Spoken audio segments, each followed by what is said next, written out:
안녕하세요. 역사는 히스토리인 이야기죠. 역사를 이야기로 풀어보는 이규환의 하이스토리 시간입니다. 얼마 전에 국외 소재 문화재 재단이 국내에서는 전해지지 않은 15세기 금속 활자본을 일본 와사다대 도서관에서 찾아냈다는 소식이 들렸는데요. 이학진함이라는 이 책은 중국 원나라 때인 1301년에 편찬한 법률, 제도 용어집이고 관리들의 지침서라고 합니다. 그러나 저는 이 책이 1420년 무렵에, 그러니까 세종 때 제작된 경자자라는 금속활자로 찍어낸 책이라는 데 일단 주목을 했는데요. 이 1420년이라면 사실 언제입니까? 최초의 금속활자본이 직지든 이게 1377년에 간행됐다고 하는데요. 혹은 남명천하 상송중도가 이게 이제 1239년 무렵에 이제 찍어냈다고 이제 알려져 있는데요. 그거든 간에 43년에서 181년이 지난 때이지 않습니까? 바로 그럴 때 조선의 태종과 세종은 양질의 금속활자를 개발해서 책을 대량 인쇄하는 것을 국책사업으로 여기고 있었다라는 거죠. 왜 그랬을까요? 태종은 1403년에 책이 너무 적어서 유생들이 공부할 수 없을 지경이다 라고 하면서 신료들의 반대를 무릅쓰고 억지로 우겨서 주자소를 만들었다고 합니다. 신료들이 반대한 이유가 있었는데요. 이 초창기 금속활자의 주조와 인쇄 기술에 근본적인 한계가 있었기 때문이죠. 사실 이때 금속활자는 모래주영법이라 해서 우리가 흔히 주물사법으로 주조를 했는데요. 즉 입자가 고운 갯벌을 평평하게 편 판에 목활자를 찍으면 글자가 새겨지겠죠. 그렇죠? 그런 뒤에 판이 굳어지면 쇳물이 통할 구멍과 길을 만들어 놓고 다른 판을 또 겹쳐 놓고 구리액을 이렇게 구멍으로 쏟아붓잖아요. 그러니까 구리액이 또 이렇게 패인 곳에 들어가서 하나하나 글자가 되는 거죠.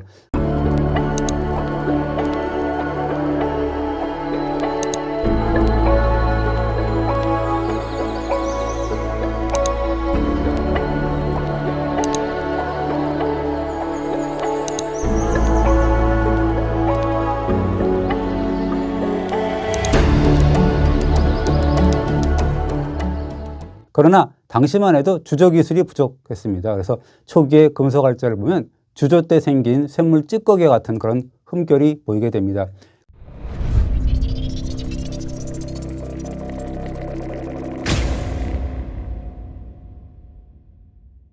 그런데 인쇄 때가 또 큰 더 문제였어요. 주조한 활자들을 조판 틀에 이렇게 움직이지 않게 이렇게 배열을 해놓고 먹을 묻힌 다음에 종이를 덮고 골고루 문질러야 인쇄가 되겠죠. 그런데 이 조판된 활자가 흔들리지 않도록 고정시키는 일, 이런 일은 사실 쉽지는 않았거든요.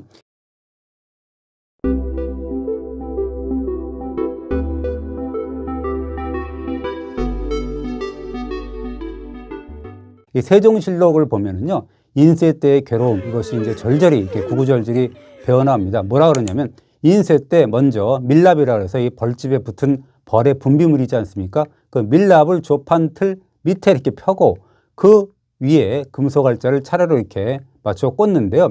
그러나 아무리 말려도 밀랍의 성질이라는 게 워낙 부드럽기 때문에 조판활자가 이렇게 붙지를 못했다 그럽니다. 겨우 두세 장만 인쇄하면 글자가 쏠리고 비뚤어져 가지고 인쇄하는 자가 매우 괴롭게 여겼다. 이런 그 기사가 보입니다. 그러니까 신료들이 또 반대할 만 했겠죠. 그러니까 태종이 신료들을 독려해 갖고 겨우 정해자를 만들고 그것이 1407년이거든요. 그 뒤에 또 이 3년의 또 시행착오를 겪어서 그 겨우 1410년에 인쇄본을 찍어냈는데요. 만족할 수는 없다고 합니다. 이 세종대왕이 아버지가 이루지 못한 과업의 바통을 이어받습니다. 1420년 세종은 당대 과학자이자 공조참판인 이천이라는 사람한테 정해자의 글자 모양이 고르지 않으니까 새롭게 만들어보라 라는 필명을 내리게 되죠. 이천이 온갖 방법을 다 동원해서 새 활자를 개발했는데 경자년에 만든 글자라 해서 경자자라는 이름이 붙었습니다. 이번에 와사다대 도서관에서 찾아냈다는 이학진함이 바로 이 경자자로 찍어냈다는 겁니다. 어쨌든 이 경자자 개발로 해서 하루에 20여 장 정도 인쇄할 수 있었다라고 합니다.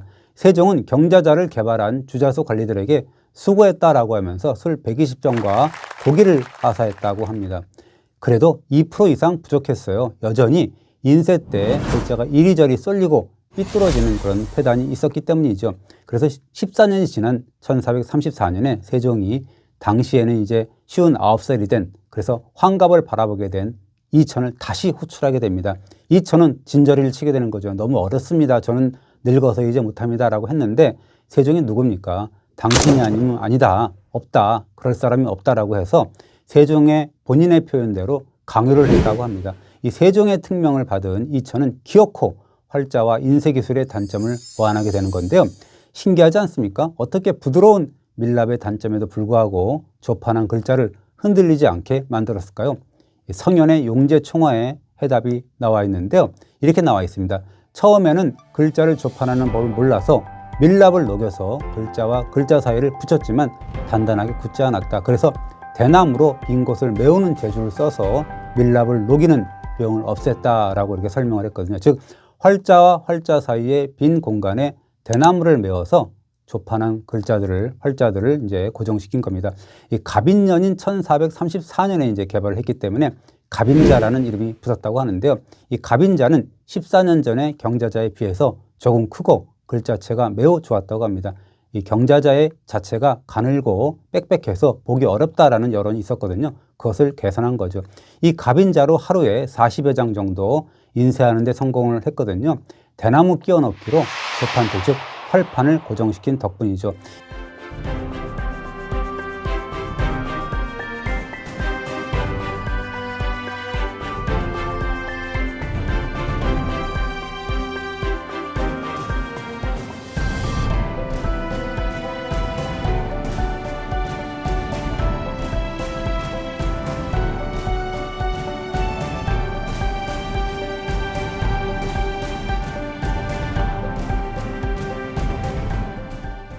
이 갑인자로 찍어낸 책은 글자 획에 필력에 약동이 잘 나타나고 글자 사이가 여유있게 떨어져 있고 판면이 커서 늠름하거든요. 또 먹물이 시커멓고 윤이 나서 한결 선명하고 아름답다고 합니다. 그래서 이 갑인자는 활자본의 백미라고 하거든요. 이로써 활자는 태종 때 정해자서부터 해서 1407년이거든요. 경자자 1420년, 갑인자 1434년으로 이제 발전을 했고요. 인쇄는 태종 때 두어 장에서 1420년에는 20여 장, 그리고 1434년에는 40여 장으로 이제 진일보했다고 합니다.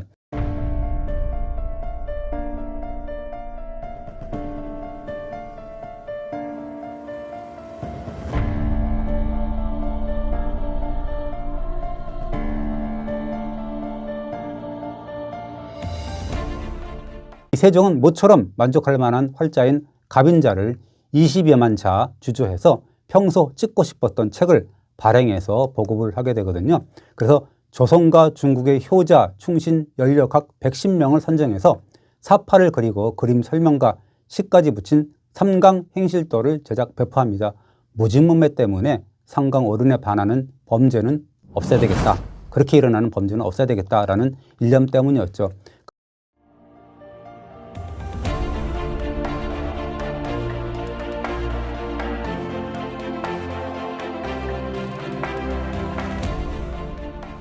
그리고 아동용 수신서인 수학도 찍었고요. 역사서인 자치통감까지 이제 간행을 하게 됩니다. 그러면서 세종은 이제 큰 활자인 갑인자를 주조해서 자치통감을 인쇄했으니까 전국의 노인들이 보기 쉬울 것이다. 종이 30만 권을 준비하면 500에서 600질의 그 책을 인쇄할 수 있다라고 뿌듯해했다고 합니다. 세종의 백성을 긍휼히 여기는 그런 마음씨가 구구절절히 배어나오지 않습니까? 세종은 그렇게 1434년에는 한자 금속활자의 백미라는 갑인자를 제작을 하고요. 9년 뒤인 1443년에는 훈민정음 창제라는 그야말로 불세출의 거업을 완수하죠. 그런 뒤에 또 하나의 거업을 시도하게 되는데요. 즉 세종은 둘째 아들인 수양대군에게 특명을 내리게 됩니다. 석가모니의 일대기를 편찬해서 훈민정음 반포 7개월 전에 죽은 그런 부인 소원왕후의 명복을 빈다는 것이었는데요. 소원왕후는 독실한 불교 신자였거든요. 이 명에 따라서 수양대군이 석보상절을 편찬하고 이를 훈민정음으로 번역을 한 것이 1447년입니다. 세종은 이 석보상절을 꼼꼼히 읽고 각 두 구절에 따라서 막 창제한 훈민정음으로 석가모니의 공덕을 찬양한 찬불가 583곡을 손수 지었는데요. 그것이 월인천 강지곡이죠. 중요한 것은 이 석보상절과 월인천 강지곡 등 두 책을 1434년에 개발한 갑인자 즉 한자 활자와 함께 1443년에서 46년 벌어진 그런 한글 창제 반법 후에 특별히 주조한 한글 금속 활자로 조판해서 간행했다는 거죠. 이 석보상절의 편찬이 1447년 9월에였으니까요. 한글 활자도 이 무렵에 주조되었을 것입니다. 그러나 이때 주조한 한글 활자는 전해지는 것이 없습니다. 그런데 이 정재영, 최강선 한국기술교육대 연구팀이 지난해 7월부터 최초의 한글 금속 활자를 인공지능을 활용해서 분석, 복원하는 그런 기법을 시도하고 있는데요. 현존하는 그런 석보상절과 원인천강제국의 활자본을 분석한 뒤에 세종대왕 당시에 한글 금속 활자를 복원하고 있습니다. 이 정재영 교수의 평가가 인상 깊더군요. 이 세종이 붓글씨만이 존재했던 당대에 도둠체인 한글을 창제한 것을 새삼 간탄하게 했다는 거예요.